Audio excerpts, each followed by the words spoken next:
જય શ્રી કૃષ્ણ. સ્વાગત છે તમારું અમારી યુટ્યુબ ચેનલ ચેતન ગોહેલ વ્લોગ્સમાં. આજના વિડીયોમાં આપણે ભગવાન દત્તાત્રેયના યાદમાં ઉજવાતી દત્ત જયંતિ માર્ગશીર્ષ મહિનામાં આવતી પૂર્ણિમાની ઉજવણી આપણે કેવી રીતે કરવી અને ભગવાન દત્તાત્રેયના જન્મની કથા અને તેની પૂજાવિધિ વિશે જાણવાના છીએ. તો જો ચેનલમાં નવા હોય તો વિડીયોમાં અંત સુધી જોડાયેલા રહેજો અને આપણા ચેનલને સબસ્ક્રાઈબ કરી દેવા વિનંતી છે. દત્તાત્રેય જયંતિ માગશર પૂર્ણિમાની શરૂઆત 14 ડિસેમ્બરના સાંજે 4:58થી થાય છે અને સમાપન એટલે કે પૂર્ણાહુતિ 15 ડિસેમ્બરના રોજ બપોરે 2:31 થાય છે. પંચાંગ મુજબ દત્તાત્રેય જયંતિ 14 ડિસેમ્બરના રોજ ઉજવવાની છે. તો હવે જાણીએ આ દિવસે ભગવાન દત્તાત્રેયની પૂજાવિધિ કેવી રીતે કરવી અને તેનું મહત્ત્વ શું છે, તેનો મહિમા શું છે આ દિવસનો અને તેની કથા શું છે. તો વિડીયોમાં અંત સુધી જોડાયેલા રહેવા આપ લોકોને નમ્ર વિનંતી છે. મિત્રો, દર વર્ષે માગશર મહિનાની પૂર્ણિમાની તિથિને દત્તાત્રેય જયંતિ તરીકે આપણે ઉજવીએ છીએ. દર વર્ષે માગશર મહિનાની પૂર્ણિમાના દિવસે આ તિથિને દત્ત જયંતિ તરીકે પણ ઓળખવામાં આવે છે. આ વખતે આ દત્તાત્રેય જયંતિ એ 14 ડિસેમ્બરના દિવસે આવી રહી છે. દત્તાત્રેયને ત્રિદેવ એટલે કે બ્રહ્મા, વિષ્ણુ અને મહેશનું સ્વરૂપ માનવામાં આવે છે અને એવું પણ માનવામાં આવે છે કે દત્તાત્રેયે 24 ગુરુઓ પાસેથી શિક્ષણ મેળવ્યું હતું. દત્તાત્રેયના નામે દત્ત સંપ્રદાયનો પણ ઉદ્ભવ થયો છે. સમગ્ર ભારત દેશમાં દત્ત જયંતિનું ઘણું વધારે મહત્ત્વ છે, પરંતુ દક્ષિણ ભારતમાં ખાસ કરીને તેનું મહત્ત્વ વધારે છે કારણ કે ત્યાંના લોકો દત્ત સંપ્રદાય સાથે જોડાયેલા છે. એવું માનવામાં આવે છે કે ભગવાન દત્તાત્રેયની પૂજા કરવાથી સુખ, સમૃદ્ધિ અને વૈભવની પ્રાપ્તિ થાય છે. ભગવાન દત્તાત્રેય વિશે એવું પણ કહેવામાં આવે છે કે તેઓ ભક્તોને સંકટની ઘડીમાંથી જો આપણે એને દિલથી યાદ કરીએ તો તરત એ મદદ માટે પહોંચી જાય છે અને ભક્તને મુશ્કેલીમાંથી ઉગારી લે છે. તો જાણીએ દત્ત જયંતિ સાથે જોડાયેલી મહત્ત્વની વાતો અને તેની પૂજાવિધિ કેવી રીતે કરવી એ.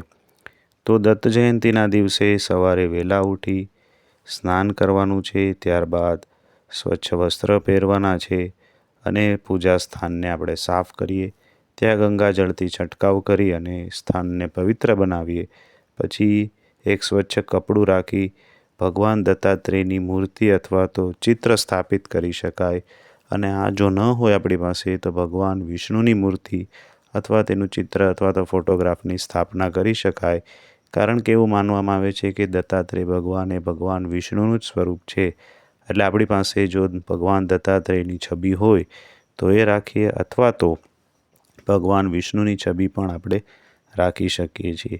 ત્યારબાદ ભગવાનને ધૂપ, દીવો, અક્ષત, ફૂલ, કુમકુમ આ બધું ચડાવી અને ભગવાનની કથા વાંચો. ત્યારબાદ તેમની આરતી કરો અને પ્રસાદ વહેંચો. તો આ હતી પૂજાવિધિની વાત. હવે આપણે સાંભળીએ દત્તાત્રેય કથા, ભગવાનની જન્મની કથા. વૈદિક કાળમાં થઈ ગયેલા સપ્ત ઋષિઓમાંના એક ઋષિ એટલે અત્રિ. તેણે કંદર્પ કન્યા અનસૂયા સાથે લગ્ન કર્યા હતા. આ ઋષિ દંપતીનું જીવન ઉત્કૃષ્ટ હતું. બંનેના જીવનમાં સાત્વિકતાનો કેવો યોગાનુયોગ હતો. અત્રિ મહર્ષિ હતા તો અનસૂયા મહાસતી. બંને ખૂબ તેજસ્વી અને પ્રતિભાવાન હતા. અત્રિમાં અ એટલે નહીં ને ત્રિ એટલે ત્રિગુણ, જે સત્વ, રજ અને તમ એવા 3 ગુણોથી પર છે. એવી રીતે અનસૂયા એટલે સ્ત્રી સહજ ઈર્ષા, અસૂયા જેને સ્પર્શી શકી નથી એવી જીવંત નિખાલસકતા એટલે અનસૂયા. આવા માતા પિતાને ત્યાં તેજસ્વી અને સર્વગુણ સંપન્ન દત્ત જેવો પુત્ર જન્મ ધરે છે. એકવાર અત્રિ ઋષિના આશ્રમમાં ત્રિદેવ એવા બ્રહ્મા, વિષ્ણુ અને મહેશ અનસૂયાના સતીત્વની પરીક્ષા કરવા ઉપસ્થિત થયા. તેમણે અનસૂયાને વિવસ્ત્ર અવસ્થામાં ભિક્ષા આપવાનું કહ્યું.